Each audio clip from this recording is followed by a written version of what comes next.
رانا نعاني في حقرة كبيرة في هذا الحي، وماشي غير أنا. دوك تخرجي للحي تسمعي بودنك الإنسان هذايا يدو طايلة متكي، ما على باليش على من متكي، شكون اللي راه مورا هذا الإنسان، شكون اللي عاون فيه. ولدي جا عصابة الأحياء، أخو حاشا كان مربي الكلاب في الباطمة، كي شفني رحت جبت ولادي، يعرف لي الوقت يطلق بالكلاب على ولادي. عطيت على الكلب 14 يوم طبيب شرعي، ولادي قاصر 9 سنين البراءة. ضرب 21 يوم طبيب شرعي البراءة، عندي قريب 60 قضية مع هذا الإنسان. جوسكا بريزون مازال ما نصفتنيش العدالة. السبب الأول وش هو؟ علاش حتى الإنسان هذا مازال متبعك حتى الآن؟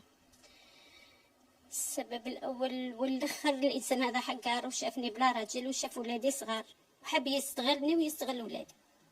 وكاين ناس بزاف اللي يدخلوا، جيتي لا سول اللي اشتكيت ووقفت، جيتي لا سول اللي كتبت، سواء على الشالي سواء على الكيوسك سواء على السرقة سواء لا سول اللي رحت واشتكيت عدة قضايا. الوغ ما حملهاش وحبيت افرها في وليدي وشحن عليا.